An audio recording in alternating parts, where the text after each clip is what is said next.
প্রিয় ছাত্ররা, আজ আমরা আলোচনা করব বিখ্যাত জার্মান কবি, নাট্যকার এবং মঞ্চ পরিচালক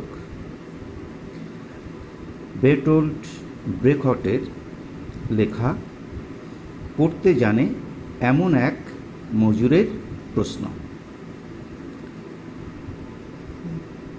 কবিতাটি বাংলায় অনুবাদ করেছেন কবি শঙ্খ ঘোষ। এই কবিতাটি ইংরেজিতে নাম ছিল questions from a worker who reads. কবি শঙ্খ ঘোষ কবিতাটির নামকরণ করেছেন পড়তে জানে এমন এক মজুরের প্রশ্ন। কবিতাটি তোমরা শোনো। কে বানিয়েছিল 7 দরজাওয়ালা থেপস? বইয়ে লেখে রাজার নাম। রাজারা কি পাথর ঘাড়ে করে আনতো?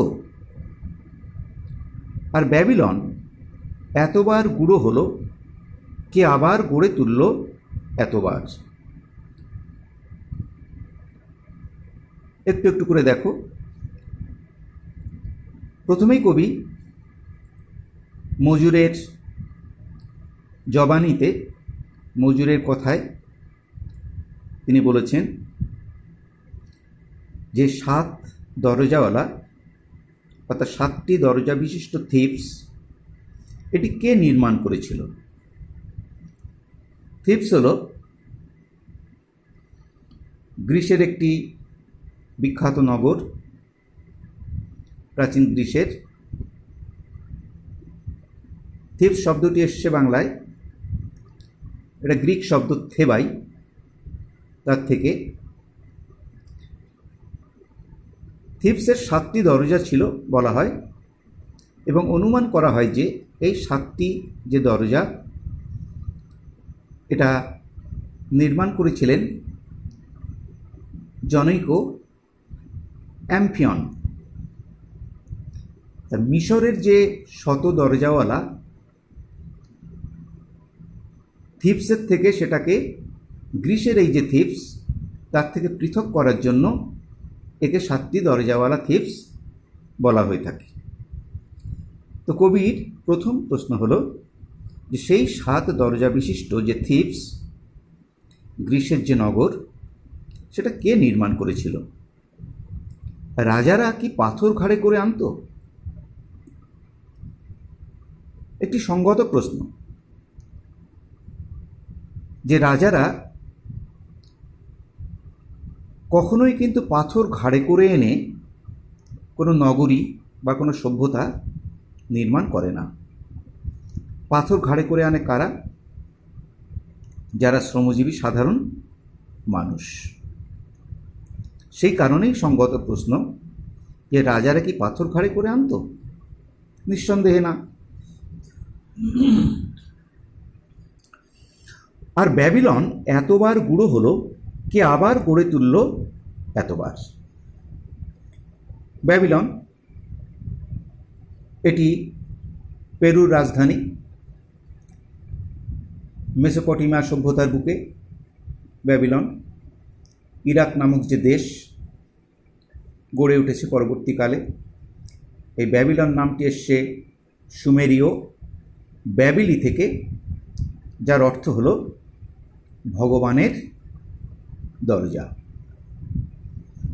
তো সেই ব্যাবিলন এতবার যে গুঁড়ো হলো, ব্যাবিলনে একটা বিখ্যাত জিনিস আছে আমরা জানি। ব্যাবিলনে পৃথিবীর যে 7ম আশ্চর্য তার একটি, এখানে ঝুলন্ত উদ্যান বিখ্যাত আমরা জানি ব্যাবিলনে। তো সে ব্যাবিলন শহরটা যে এতবার গুঁড়ো হয়ে গিয়েছিল, ধ্বংস হয়ে গিয়েছিল, কে আবার সেটি নির্মাণ করেছিল বা বানিয়েছিল? তার উত্তর কি? নিঃসন্দেহে সেই শ্রমজীবী সাধারণ মানুষ। সভ্যতার বুনিয়াদ যারা তৈরি করে, সভ্যতাকে যারা রক্ষা করে, সভ্যতার যারা ধারক এবং বাহক তারাই নিশ্চয়ই আবার গড়ে তুলেছিল। সোনা ঝকঝকে লিমা যারা বানিয়েছিল তারা থাকতো কোন বাসায়? সোনা ঝকঝকে লিমা, সোনার মতো ঝকঝকে পরিষ্কার পরিচ্ছন্ন একটা নগরী, এটি পেরুর রাজধানী, পেরুর সর্ববৃহৎ শহর। এটি চিলন বা সিলন, রিমাক ও লিউরিন নদীর উপত্যকায় এই শহরটি অবস্থিত বলা হয়। তো সেই সোনা ঝকঝকে যে লিমা, পেরুর রাজধানী, সেটা বানিয়েছিল কারা? তারা থাকতো কোন বাসায়? এবং তারা যারা তৈরি করেছিল লিমা, তারা কোন বাসায় থাকত? অর্থাৎ সাধারণ মানুষ, শ্রমজীবী মানুষ, যারা রাজমিস্ত্রি, যারা সভ্যতার বুনিয়াদ তৈরি করে, বড় বড় অট্টালিকা তৈরি করে, রাস্তাঘাট তৈরি করে, তারা নিঃসন্দেহে যে সমস্ত বাসায় থাকে, যে সমস্ত গৃহে বা বাড়িতে থাকে, সেগুলো খুব উন্নত নয় এবং বিলাসবহুল গৃহও নয়। তবে তারা খুব সাধারণ গৃহে, সাধারণ বাসায় বসবাস করত। চীনের প্রাচীর যখন শেষ হলো, সেই সন্ধ্যায় কোথায় গেল রাজমিস্ত্রিরা? চীনের প্রাচীর, এটিও সপ্তম আশ্চর্যের একটি। চীন দেশে অবস্থিত। কিন রাজত্বকালে যখন হুনরা আক্রমণ করত বিভিন্ন দেশ, সেই হুন আক্রমণ থেকে রক্ষার জন্য এটি নির্মাণ করা হয়েছিল, চীনের প্রাচীর। এবং এই সুউচ্চ প্রাচীর পৃথিবীতে একটা আশ্চর্যের মধ্যে একটি। তাহলে এই যে চীনের প্রাচীর যখন শেষ হয়েছিল যেদিন, সেই সন্ধ্যায় সেই রাজমিস্ত্রিরা যারা নির্মাণ করেছিলেন তারা কোথায় গেল? অর্থাৎ এদের কিন্তু আর কেউ কখনো খোঁজ রাখে না। সভ্যতার যে ধারক এবং বাহক শ্রমজীবী মানুষ, তাদের খোঁজ কিন্তু কেউ আর পরবর্তীকালে করে না। এটাই কবি বলতে চেয়েছেন। জয় তরুণের ঠাসা মোহনীয় রোম। জয় তরুণের ঠাসা, জয় তরুণ বলতে জয়ের উদ্দেশ্যে নির্মিত যে দ্বার বা ফটক বলা হয়, সেই জয় তরুণের ঠাসা মোহনীয় যে রোম, এটা মুগ্ধকর, মনোমুগ্ধকর একটি দেশ, ইউরোপের রোম। তো রোমান সাম্রাজ্যের রাজধানীও ছিল, ভাটিকান সিটি, রোমের এলাকাভুক্ত আমরা বলি। নগর সভ্যতা। সুতরাং সেই জয় তরুণের ঠাসা যে মোহনীয় রোম বানালো কে? মানে কে নির্মাণ করেছিল এটা? কারা নির্মাণ করেছিল? নিঃসন্দেহে শ্রমজীবী সাধারণ মানুষ। কাদের জয় করল সিজার? সিজার, জুলিয়াস সিজার, রোমাধিপতি, রোম সম্রাট। সেই জুলিয়াস সিজার কাদের জয় করেছিল? এবং সেই যে জয়, তার যে জয়, তিনি যে এত বড় একজন সম্রাট, রোমাধিপতি, কাদের সাহায্যে তিনি জয় করেছিলেন? নিশ্চয়ই সেই সৈনিক যারা সাধারণ মানুষ। এত যে শুনি বাইজেন্টিয়াম, সেখানে কি সবাই প্রাসাদেই থাকতো? এই যে বাইজেন্টিয়াম, গ্রিসের ক্ষুদ্র একটি বাণিজ্য নগরী, সেই বাণিজ্য নগরী বাইজেন্টিয়াম, সেখানে নিঃসন্দেহে সবাই প্রাসাদে থাকতো না। প্রাসাদে থাকতো কারা? রাজপরিবারের মানুষ যারা, তারাই প্রাসাদে অট্টালিকায় থাকবে, সোনার পালঙ্কে তারা শয়ন করবে। আর সাধারণ মানুষ, তারা অতি সাধারণভাবে থাকবে। তাই বলছে, সেখানে কি সবাই প্রাসাদেই থাকতো? নিঃসন্দেহে না। এমনকি উপকথার আটলান্টিস, আটলান্টিস গ্রিসের একটা দ্বীপ ভূখণ্ড বলা হয় আটলান্টিস। তো সেই উপকথার যে আটলান্টিস, সে আটলান্টিস বলছে সমুদ্র যখন তাকে খেয়েছিল, সমুদ্র খেয়েছিল বলতে সমুদ্র তাকে গ্রাস করে নিয়েছিল। উপকথাটা কি সাধারণত আমরা জানি, উপকথা হচ্ছে লোককথার সমস্ত যে শাখা, তার মধ্যে উপকথা হলো অন্যতম, এবং লোকজীবনের থেকে উঠে আসা এইসব কাহিনী, যেমন ঈশপের গল্প আমরা বলি, বাংলা হিতোপদেশ, পঞ্চতন্ত্রের গল্প ইত্যাদি। তো সেই উপকথা অনুযায়ী বা রূপকথা অনুযায়ী আমরা জানি যে এই দ্বীপটা সমুদ্রের তলদেশে এটা হারিয়ে গিয়েছিল কোনো এক সময়, সেই জন্য সমুদ্র তাকে গ্রাস করে নিয়েছিল বলা হয়েছে। সমুদ্র তাকে খেলো মানে গ্রাস করলো। ডুবতে ডুবতে সেই রাতে চিৎকার উঠেছিল কৃতদাসের জন্য। বলছে সেই রাতে যখন আটলান্টিসটা ডুবে গেল, সেই ডুবে যাওয়ার সময়ে শুধুমাত্র রাজা বা রাজপ্রাসাদের মানুষরাই কিন্তু দুঃখ বা শোক প্রকাশ করেনি। সেখানে যারা কৃতদাস ছিল, কৃতদাস বলতে যাদেরকে অন্য দেশ থেকে নিয়ে আসা হতো, বন্দি করে আটকে রাখা হতো, পশুর মতো খাটানো হতো, মধ্যযুগে একটা বর্বর প্রথা কৃতদাস প্রথা। সেই কৃতদাসরা যারা সেখানে ছিল আটলান্টিসে, তারাও কিন্তু দেশটাকে আস্তে আস্তে থাকতে থাকতে ভালোবেসে ফেলেছিল। এই কারণে কৃতদাসদের মধ্যেও এই কান্নার একটা স্বর কিন্তু সেদিন ধ্বনিত হয়েছিল। নেক্সট, ভারত জয় করেছিল তরুণ আলেকজান্ডার। ভারত একসময় জয় করেছিলেন কে? আলেকজান্ডার। সুদূর গ্রিক দেশ থেকে তিনি এখানে এসেছিলেন 326 খ্রিস্টপূর্বাব্দে। ইনি দ্বিতীয় ফিলিপের পুত্র। তরুণ অবস্থায় তিনি ভারতবর্ষে এসেছিলেন ভারতবর্ষকে দখল করার জন্য, সাম্রাজ্য বিস্তার করার জন্য, এবং তার সেনাপতি আমরা জানি বিখ্যাত সেলুকাস। তো সে ভারত জয় করেছিলেন তিনি এক এক করে, ক্ষুদ্র ক্ষুদ্র যে আমাদের তখনকার দিনে সামন্তরাজ, তাদেরকে এক এক করে হারিয়ে তিনি সব দখল করে নিয়েছিলেন। একমাত্র বাধা পেয়েছিলেন আমরা জানি পুরুর কাছে এসে, ক্ষুদ্র একটা রাজার কাছে এসে বাধা পেয়েছিলেন। পুরুই তাকে বাধা দিয়েছিলেন এবং শেষ পর্যন্ত তিনি পরাজিত এবং বন্দীও হয়েছিলেন। কিন্তু আলেকজান্ডার তার বীরত্বে মুগ্ধ হয়ে তাকে তার রাজ্য ফিরিয়ে দিয়েছিলেন।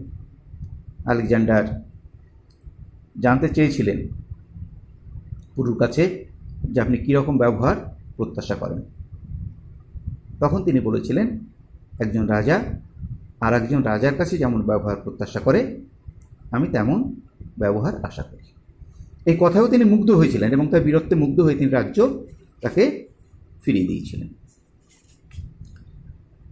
এরপর একলাই নাকি, অর্থাৎ আলেকজান্ডার যে ভারতবর্ষ জয় করলেন, তিনি কি একলাই জয় করেছিলেন? নিঃসন্দেহে না। তার সঙ্গে সেনাবাহিনী ছিল, সৈনিকরা ছিল, অনেকেই ছিল, সাধারণ মানুষ ছিল। তাহলে সেই সমস্ত সাধারণ মানুষ এবং সৈনিকদের সাহায্যে তিনি কিন্তু ভারতবর্ষকে জয় করতে সক্ষম হয়েছিলেন। একা তার পক্ষে কখনোই সম্ভব হয় না, তিনি যত বড় সম্রাটই হন না কেন। গলদের নিপাত করেছিল সিজার। নিদেন একটা রাঁধুনি তো ছিল, জুলিয়াস সিজার। তিনি গলদের নিপাত করেছিলেন, ধ্বংস করেছিলেন। গল কারা? গল হচ্ছে অ্যাকচুয়ালি ফ্রান্সের পূর্ব নাম। ফ্রান্সের পূর্ব নাম হচ্ছে গল, এবং সেই ফ্রান্সের পূর্ব নাম গল হওয়ায় সেখানকার অধিবাসীরা গল হিসেবে পরিচিত ছিল। তো এই গলদের নিপাত করেছিলেন সিজার, ধ্বংস করেছিলেন। কীভাবে করেছিলেন? তিনি নিঃসন্দেহে একা নন। আমরা যদি তর্কের খাতিরে ধরেই নিই যে তিনি সৈন্যদের না এনে তিনি দখল করেছিলেন দেশ বা জয় করেছিলেন, গলদের নিপাত করেছিলেন, অন্ততপক্ষে একটা রাঁধুনি কিন্তু তার সঙ্গে অবশ্যই ছিল। কারণ তাকে তো খেতে হয়েছে।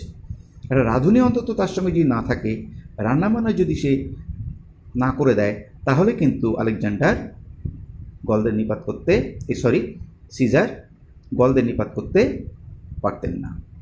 এটা পরিষ্কার। অর্থাৎ অন্ততপক্ষে নিদেন, মানে কমপক্ষে অন্ততপক্ষে একজন রাঁধুনি কিন্তু তার সঙ্গে ছিলেন। বিখ্যাত আর্মাডা যখন ডুবল, স্পেনের ফিলিপ খুব কেঁদেছিল। খুব বিরাট আর্মাডা যখন ডুবে গিয়েছিল, স্পেনের সম্রাট ফিলিপ তিনি খুব কান্নাকাটি করেছিলেন। এই যে স্পেনের রাজা ফিলিপের রণতরী হচ্ছে আর্মাডা, নৌবহর বলা হয়, 130টি নৌবহর নিয়ে এটা গঠিত আর্মাডা। তো সে আর্মাডা যখন ডুবে গিয়েছিল, স্পেনের ফিলিপ তিনি খুব কান্নাকাটি করেছিলেন। এটা খুব স্বাভাবিক যে এই বৃহৎ রণতরী যখন ধ্বংস হয়ে যায়, যখন ডুবে যায়, তখন তার সব কিছু ধ্বংস হয়ে গিয়েছিল। সেই জন্য তিনি খুব কান্নাকাটি করেছিলেন। আর কেউ কাঁদেনি? তাহলে শুধুমাত্র স্পেনের ফিলিপ কিন্তু সেদিন কান্নাকাটি করেননি, নিঃসন্দেহে তার সঙ্গে আরও অনেকেই কেঁদেছিলেন। 7 বছরের যুদ্ধ জিতেছিল দ্বিতীয় ফ্রেডারিক। কে জিতেছিল? একলা সে? দ্বিতীয় ফ্রেডারিক মধ্যযুগের একজন শ্রেষ্ঠ রোম সম্রাট। দ্বিতীয় ফ্রেডারিক 7 বছর ধরে তাকে যুদ্ধ করতে হয়েছিল কয়েকটি দেশের বিরুদ্ধে, অস্ট্রিয়া, রাশিয়া, সুইডেন এবং ফ্রান্স, এই দেশগুলোর বিরুদ্ধে 1756 থেকে 1763 খ্রিস্টাব্দ। এই যে দীর্ঘদিনের যে যুদ্ধ, 7 বছর ধরে যে একনাগাড়ে যুদ্ধ, সেই যুদ্ধে শেষ পর্যন্ত জয়লাভ করেছিলেন দ্বিতীয় ফ্রেডারিক। কে জিতেছিল? একলা সে? তাহলে দ্বিতীয় ফ্রেডারিক যে যুদ্ধে জয়লাভ করলেন, তিনি একলাই কি যুদ্ধ জয় করেছিলেন? একলাই কি জিতেছিলেন লড়াই করে? একার পক্ষে নিশ্চয়ই সম্ভব নয়। তাহলে তার সঙ্গে আরও বহু মানুষ যুক্ত ছিল। এই মানুষটা হচ্ছে সাধারণ মানুষ, তারা সেনা, তারা অন্যান্য শ্রেণীর মানুষও হতে পারে।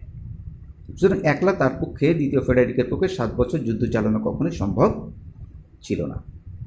পাতায় পাতায় জয়োৎসবের ভোজ বানাতো কারা? তাহলে এই যে ইতিহাসের পৃষ্ঠায় পাতায় পাতায় যে রাজাদের কাহিনী, জয়ের কাহিনী থাকে, সেই যুদ্ধজয়ের কাহিনী, যে জয়ের কাহিনী, সেটা আমরা পড়ি, পরবর্তীকালে ইতিহাসে পড়ি। রাজাদের বীরত্বের কাহিনী আমরা জানতে পারি, এবং তাদের যে জয়োৎসব পালিত হয়, সেই জয়োৎসবের ভোজ বানাতো কারা? জয়োৎসব করতে গেলে মানুষের যে ভোজ দিতে হয়, আনন্দ সহকারে তাদেরকে খাদ্য খাওয়ানো হয়, খাবার বিতরণ করা হয়। তাহলে সেই যুদ্ধজয়ের যে ভোজ, খাবার দাবার, আনন্দ করলে শুধু তো আনন্দ করলে হবে না, তার সঙ্গে খাওয়া দাওয়ারও প্রয়োজন আছে। তাহলে সেই ভোজগুলো রাজারা যে তৈরি করাতেন, সেই ভোজ বানাতো কারা? নিঃসন্দেহে সাধারণ মানুষ, যারা রান্নাবান্না করে, যারা রাঁধুনি, তাদের দ্বারা সেটাকে তৈরি করা হতো। 10 বছরে একজন মহামানব খরচ মেটাতো কে? বলছে এই যে 10 বছরে একজন মহামানব, কথার কথা এটা, যে একজন সম্রাট, যদি তর্কের খাতিরে আমরা ধরে নিই যে 10 বছর করে তারা রাজ্য শাসন করছে, কেউ 2 বছর, কেউ 10 বছর, কেউ 5 বছর করতেই পারে, বেশিও করতে পারে। অ্যাভারেজে যদি আমরা ধরে নিই যে 10 বছরে একজন মহামানব আসবে, এরকম মহামানব বলা হয়েছে তাদের, যেহেতু তারা সম্রাট, দেশের রাজা, দেশের পরিচালক, দণ্ডমুণ্ডের কর্তা, দেশ তার নেতৃত্বে পরিচালিত হবে। তাহলে সেই মহামানব কথার যদিও অন্য অর্থ, মহামনীষী তুল্য ব্যক্তি যারা, সে যীশুখ্রিস্ট হতে পারে, গৌতম বুদ্ধ, মহাবীর, হজরত মোহাম্মদ, এদেরকে আমরা মহামানব বলি, চৈতন্যদেব, রামকৃষ্ণ ইত্যাদি। তো এখানে মহামানব বলা হয়েছে সম্রাটদের, রাজাদের। তাহলে একজন যে মহামানব 10 বছরে আসতো, এদের যে খরচ, এদের যে রাজ পরিবারের বিশাল অঙ্কের টাকা পয়সা খরচ হতো, সেই খরচ মেটাতো কে? নিঃসন্দেহে সাধারণ মানুষ। সাধারণ মানুষের পয়সায় তারা রাজ্য পরিচালনা করতেন, রাষ্ট্র পরিচালনা করতেন। সেই খরচ কিন্তু আমরাই সাধারণ মানুষরাই বহন করতাম। তাই বলছে খরচ মেটাতো কে? কত সব খবর, কত সব প্রশ্ন। তাহলে এই যে এত সব খবর, এত সব প্রশ্ন, এগুলো কিন্তু সাধারণ মানুষ যারা, তারা কখনোই রাজা বা সম্রাটদের কাছে জানতে চায় না। কিন্তু এখানে কোনো একজন শ্রমিক, যে শ্রমিক কিনা সামান্য লেখাপড়া শিখেছেন, যার জ্ঞানচক্ষু উন্মিলিত হয়েছে,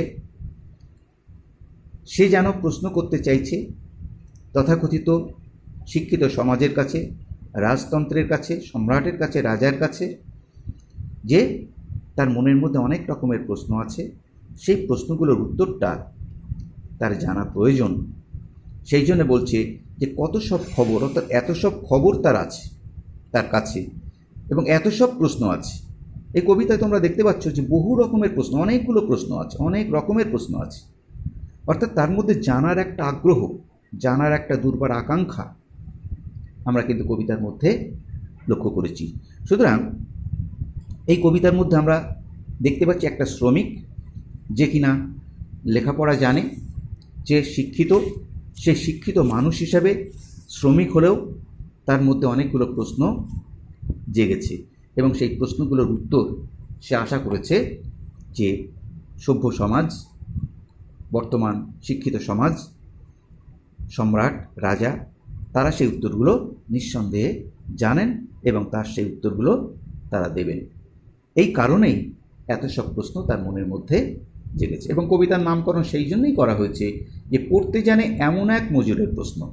অর্থাৎ যে মজুর পড়তে জানে। সাধারণত লেবার যারা, মজুর যারা, শ্রমিক যারা, তারা লেখাপড়া জানে না, তারা সাধারণত অক্ষর জ্ঞানহীন হয়। আমি অশিক্ষিত বলবো না, অক্ষর জ্ঞানহীন হয়। সুতরাং সেই অক্ষর জ্ঞানহীন শ্রমিকরা সাধারণত প্রশ্ন করে না। কিন্তু যে ব্যক্তি, যে শ্রমিক সামান্য হলেও একটু লেখাপড়া জানে, পড়াশুনো জানে, তার মধ্যে কিন্তু এই প্রশ্নগুলো অবশ্যই জাগবে। এবং এই কবিতার মধ্যে সেই মজুরের প্রশ্নটাও মনের মধ্যে জেগেছে। এর ইংরেজি অনুবাদ তোমাদের বলেছি যে question from a worker who reads.